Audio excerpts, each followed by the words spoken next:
জুবিন দা নাইকিয়া বুলি ভাবিব হয়তো সকলোৰে মনত এতিয়াও হয়তো এনেকুৱা নালাগে যে জুবিন দা আমাৰ মাজত নাই।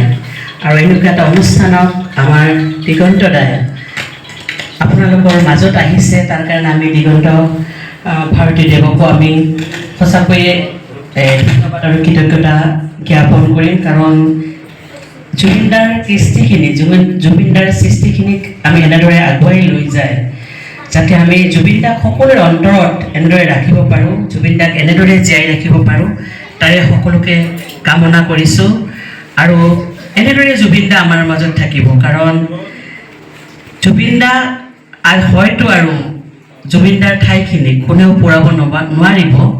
কাৰণ এনেকুৱা এজন ব্যক্তি, যিজন ব্যক্তিয়ে এতিয়া গানবোৰ শুনিলে গম পাওঁ তেওঁৰ গানবোৰ এনেই শুনিছিলোঁ আগতে, ভাল লাগে জুবিন দাই গান গায়, কিন্তু যেতিয়া জুবিন দা নাইকিয়া হৈছে তেতিয়া গানবোৰ যেতিয়া মনোযোগেৰে শুনো, প্ৰত্যেকটো শব্দ, প্ৰত্যেকটো তেওঁৰ যেন গানৰ সুৰ বাক্যত যেন প্ৰত্যেকটো কথাই তেওঁ মানে লিখি থৈ গৈছিল আৰু গাই গৈছিল।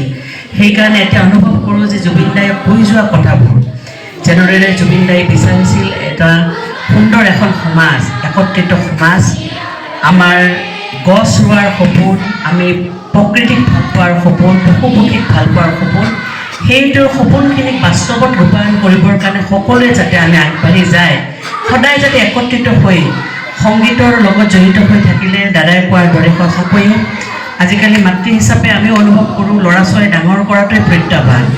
সকলো ল'ৰা ছোৱালী বিপৰীত দিশে, বেয়া দিশে পৰিচালিত হয়, কিন্তু এনেকুৱা এটা অনুষ্ঠান নাইবা সংগীতৰ লগত জড়িত হৈ থাকিলে মানুহবোৰ, আমাৰ ল'ৰা ছোৱালীবোৰ হয়তো এটা সুন্দৰ দিশত গতি কৰিব। আৰু সকলো ল'ৰা ছোৱালী আজি উপস্থিত আছে, সকলোৰে উজ্জ্বল ভৱিষ্যত কৰিছে। তোমালোকে সদায় আগুৱাই যোৱা, গানৰ মাজত নিজক বিচাৰি পোৱা এটা ডাঙৰ কথা।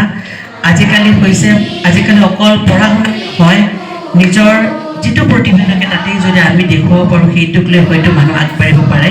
সেইকাৰণে যি এই চৰ্চাটো কৰি থাকে, সংগীতৰ চৰ্চা, সদায় হয়তো ফল পাব দাদাই কৈছে। আৰু সকলোকে ধন্যবাদ আৰু কৃতজ্ঞতা জ্ঞাপন কৰি বৃন্দাই যদি থাকক, কুশলে থাকক, তেওঁৰ চৰণত প্ৰতিবাদ জনাইছোঁ।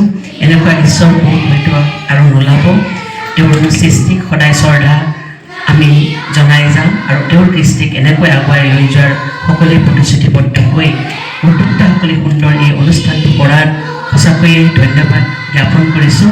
আৰু আমাৰ সহায় সহযোগ আমি তেওঁলোকৰ লগত সদায় থাকিব, তাৰে কামনা কৰি আজি এই অনুষ্ঠানটো শুভ মুকলি হোৱা বুলি ঘোষণা কৰিছোঁ। ধন্যবাদ। বিয়পি পৰিলে জানা মোৰ এই দেহতে, কিমানে শুনিছা গীতটো? গীতটো কিমানে শুনিছা?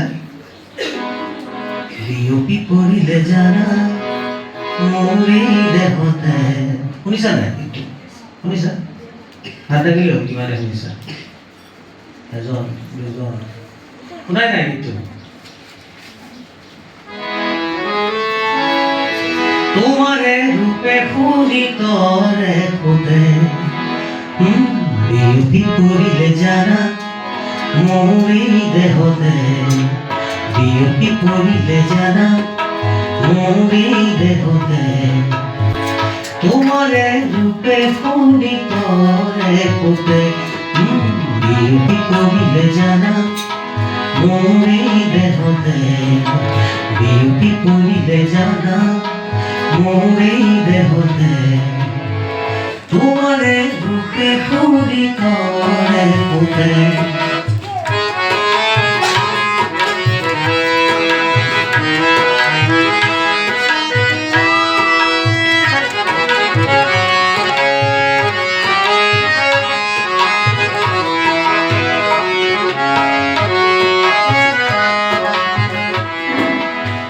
সপোনৰ কোলাতে ৰাখিছোঁ তোমাক, মৰমৰ বাগিচা যাচিছোঁ তোমাক।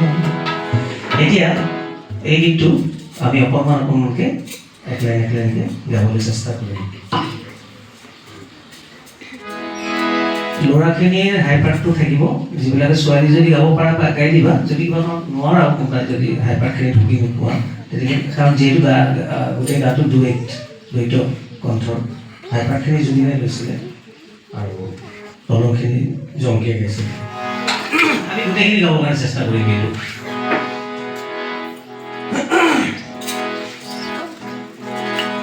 মাতটো খুব খুৱাইছে মানে অহাৰ লগে লগে তোমালোকৰ বাইদেৱে পলিটিক্স কৰি মোক দৈ খুৱাই দিছে মগজ কৰি দৈ নাখাওঁ খুব জোৰ কৰি দৈ খুৱাই দিছে